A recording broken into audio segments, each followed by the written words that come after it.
All right, let's take a look at number 2. It says Blake is purchasing a new car for $32,000. If the value of the car decreases at a rate of 9% per year, approximately how many years will it take for the value of the car to reach $15,000? So this is something very practical, real life, that could apply to you. You want to buy a brand new car, and you want to get an idea of like, hey, if my plan is to wait 5 years and buy a new car and do that the rest of my life, how much money will I be losing, or something like that? That's where this would be very important for you to know, because you can look up how much a certain model of a car decreases per year. And the reason it decreases is because cars get old and they break down, and there's always newer models to replace them. So they decrease in rate. This problem, I do have a digital calculator for it, but I'm going to start with the formula chart. So this is a formula chart problem. So I'm going to come back over here. If you're on the PowerSchool Learning front page, digital resources, the formula chart is link number 2. Or if you're in Google Classroom, it's right below the calculators right there. And this one, let's find it. This is an exponential function. There it is. There's 2 of these formulas. Do you remember this? Maybe do, maybe don't. There were 2 types of formulas. It could either be compound interest or continuous compound interest. Let me zoom in a little bit. So it's going to be one or the other of these 2 equations.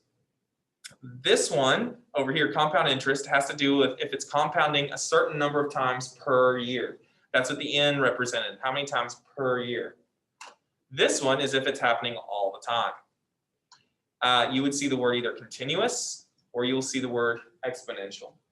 So when we look at this problem, you're looking for the 3 words that'll tip you off is the word per or continuous / exponential for the other formula. What do you see in this one? Per year. Per year. That right there is telling us we're going to use the compound interest formula. So compound interest is a certain number of times per year, which this one per year just means once. So this will be once per year, which means n is going to equal 1. So I'll put that right there. Now let's go take that formula and copy it down. So compound interest right here, I'm copying that formula. So we have A equals P times 1 plus R divided by 1 raised to the power of n times T. That's what the formula said, where n represents the number of times per year. So on this problem, does anybody remember what the A represents? Final amount. What's our final amount on this problem? That's going to be our A. What does P represent? The initial amount. Initial amount, or the principal is another word for that. That would then be 32,000. What does the R represent? The rate. Okay, there's going to be one problem though if I use 9%. Actually, 2%. It's subtract it from 100%. Close. So when you subtract from 100% is if it says appreciate or depreciate. That's when you go from 100. But this one doesn't say that. It just says decrease, which decrease means it's a negative rate. So instead of this being a plus there, I'm going to make that a minus to take the place. Okay, so that'll make it a negative 9%. So that's our rate. And we said n is 1 time. That's what we're solving for. So let's plug these in. We're going to have, I'll write it over here so I can do the algebra, not 32,000. Start with 15,000 equals 32,000. 1 minus the rate, 9%, by the way, I write that up here, is the same thing as you divide it by 100%, get rid of the percent symbols, 0.09. So it would be 0.09 divided by 1, because n is 1. We're doing this once per year. And we don't know how many years. So no one can even take attendance. Well, you better be designed in for Zoom for this class.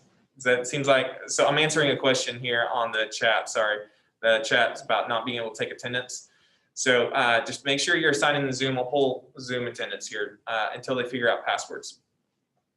Okay, so if I'm going to solve this by hand, remember here I'm rather not solve, I'm isolating the t, and so that you're going to have to use the reverse of PEMDAS. So the first thing I would do here is divide.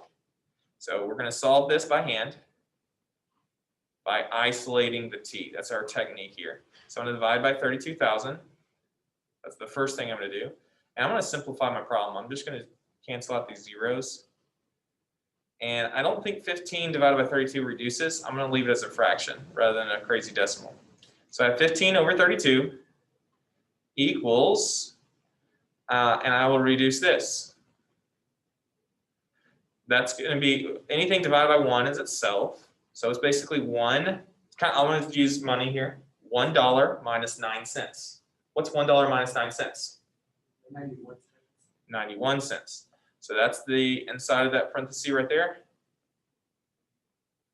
And then 1 times t is just simply t.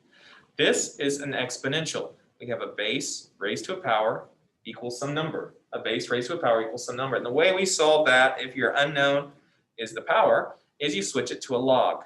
So I'm going to switch to a log here. And so I say log. This is my base. If you've forgotten, that's my base.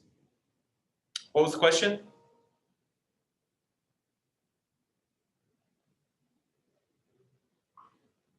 I thought I heard a question in Zoom. Okay, so my base is 0.91, log of that base. These two swap, the power and the number swap. So it's going to be for the number 15 divided by 32. And all of this equals t. So if I type that in the calculator, I should get my answer.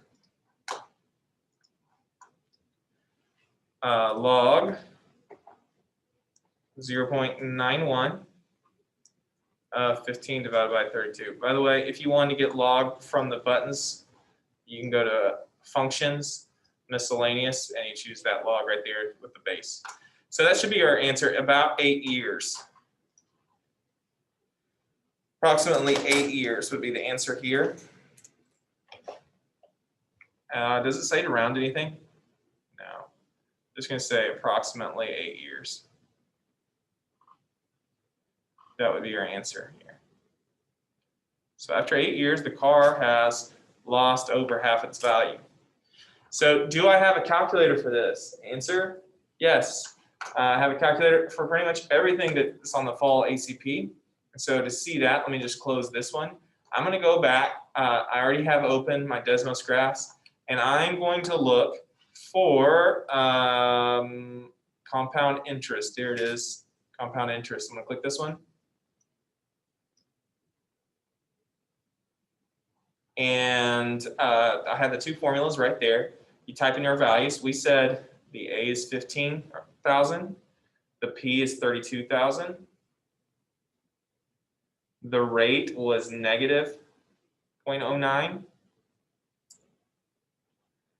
We don't know the T, so you set that as X. That's what the instructions say right there. We don't know the T. And N is 1. So I'm going to come up here and press that. That's our value here. And if I want to solve this, all of a sudden I forgot what I've done here. Why am I not seeing the 15,000? The 15,000 should be coming through as oh, not high enough. There we go. I just need to zoom out a little bit. The solution is the intersection of these two graphs, which, see, that's the same number we just had, 8.034. So again, this calculator, if you know how to use them, it will solve it really quickly for you. So that would be the answer to number 2.